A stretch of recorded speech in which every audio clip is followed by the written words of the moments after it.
ඔයාලා මේ එකතු වෙලා ඉන්නේ Physical Science MCQ YouTube channel එකෙන් ගෙන Physics MCQ program එකත් එක්ක. ඉතින් මේ වීඩියෝ series එක 2010 ඉඳන් 2025 වෙනකන් තිබ්බ A level Physics MCQ papers වලින් තමයි සකස් වෙලා තියෙන්නේ. මම කාලෙන් කතා කරපු past papers වලින් ප්‍රශ්න 10ක් randomly තෝරගෙන විනාඩි 15ක කාලයක් ඇතුළත කරන්න පුළුවන් MCQ paper එකක් තමයි ඔයාලට හම්බෙන්නේ. ඒක සම්බර paper එකක්. ඉතින් මේ MCQ program එක videos 55කින් එහෙම නැත්නම් MCQ papers 55කින් සමන්විත වෙනවා. හරි YouTube video එකේ description එකෙත් ඒ වගේම comment section අපි මේ MCQ paper එකට අදාළව Google form එකක් දාලා දෙනවා. ඔයාලට පුළුවන් මේ Google form එකට ගිහිල්ලා paper එකට answer කරලා Google form එක submit කරලා real time ඔයාගේ score එක බලා ගන්න. පළවෙනි ක්‍රමය හම්බෙන්නේ වීඩියෝ එක බලලා පළවෙනි 100 දෙනාට. එහෙම නැත්නම් Google form එක submit කරලා පළවෙනි 100 දෙනාට විතරයි. ඉතින් දිගටම මේ MCQ program එකත් එක්ක රැඳිලා ඉන්න කියලා අපි ඔයාලට ආරාධනා කරනවා. මේක ගොඩක්ම අපි target කරලා තින්නේ ඔයාලා ඉස්කෝලේ ගිහිල්ලා පන්ති ගිහිල්ලා ගෙදර ආවයින් පස්සේ physics දැනුම විනාඩි 30ක් කාලයක් ඇතුළත මතක් කරගන්න. මේකෙදි පළවෙනි විනාඩි 15 MCQ paper එකත් ඊළඟ විනාඩි 15 short discussion එකකුත් තමයි යන්නේ. ඉතින්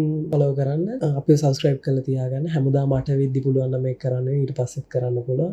continuously කරන්න. අනිවාර්යෙන් ඔයාගේ knowledge එකේ improvement එකක් ඔයාගේ marks වල improvement එකක් ඔයාට තේරෙයි මේකේ දවස් 20ක් 25ක් විතර යද්දී අනිවාර්යෙන්ම. ඉතින් මේ video series එක ප්‍රධාන වශයෙන්ම high level කරන්න පටන් අරන් මාස 3ක් හෝ මාස 6ක් විතර කරපු එක්කෙනෙක් තමයි මේක ගොඩක්ම suitable වෙන්නේ. ඔයාලට මේ papers 55ක් එකතු වෙලා ඉන්නේ. ඒ කියන්නේ මේක සති 11ක විතර ප්‍රෝග්‍රෑම් එකක්. සති 11ක් ඇතුළත මේ ප්‍රෝග්‍රෑම් එක ඉවර වෙනවා. ඊට පස්සේ අපි දවසට MCQ 20 25 30 වගේ වෙනකන් ප්‍රෝග්‍රෑම්ස් හඳුන්වලා දෙන්න බලාපොරොත්තු වෙනවා විෂයන් තුනෙන්ම. ඒ වගේම මැත්ස් අයටත් අපි වෙනම ප්‍රෝග්‍රෑම් එකක් ඉදිරියේදී හඳුන්වලා දෙන්න බලාපොරොත්තු. මේ වීඩියෝ සීරීස් එකේදී වෙන වෙනස් වීම අප්ඩේට්ස් අපි YouTube video through YouTube post through සහ WhatsApp through ආලාව දැනුවත් කරනවා. ඉතින් මොන හරිම ගැටලුවක් තියෙනවා නම් මම කලින් මෙන්ෂන් කරපු WhatsApp නම්බර් එකට මැසේජ් එකක් යවන්න. එහෙම නැත්නම් comment section එකේ comment කරන් යන්න. ඔයාලා හැමෝම බලාපොරොත්තු වෙන හොඳ ලකුණකට හොඳ result එකකට යන්න ඔයාලට පුළුවන් වෙයි කියලා අපි ප්‍රාර්ථනා කරනවා.